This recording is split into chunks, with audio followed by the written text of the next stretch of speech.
Alright, so we're going to graph the linear inequalities.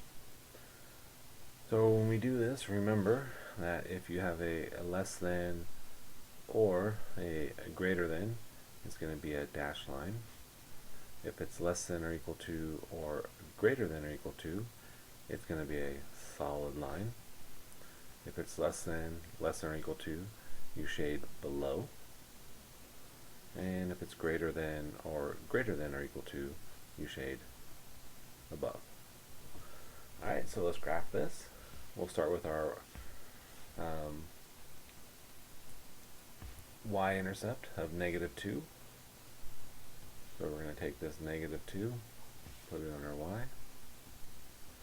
And then our slope is 4 over 1. So starting from the y-intercept, we go up 4, over 1, up 4, over 1, and then down 4 to the left 1. And so as you look at this symbol, it's greater than. So greater than is going to have a dashed line. We'll just draw a dashed line here.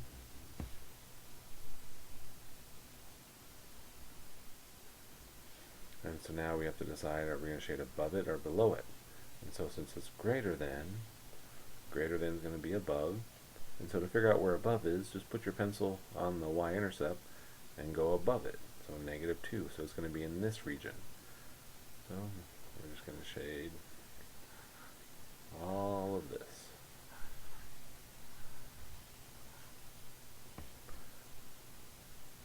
Alright, on number 17, if we haven't done so, please pause the video, try it on your own. We're just going to do this twice. So let's start with the y-intercept of a -4. And then our slope is up 2 over 3. So we're going to go up 2 over 3, up 2 over 3, and then back down 2 to the left 3.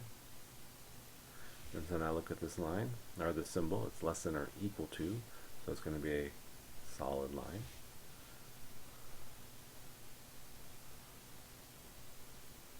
And it's less than or equal to, so less than or equal to is going to be below, so it's going to be below the line. So you can draw the arrows, or some people like to shade, and then we'll use a different color and graph the second line. So this is +5,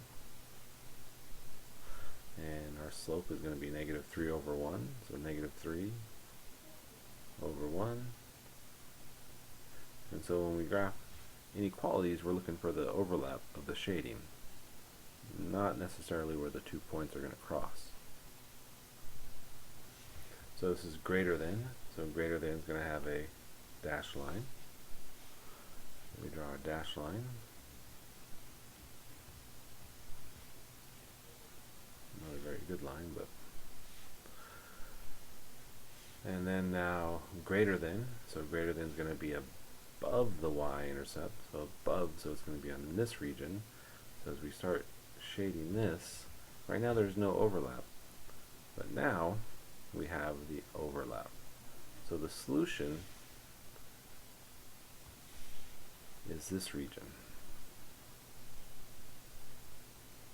So any point inside that solution will work for both equations.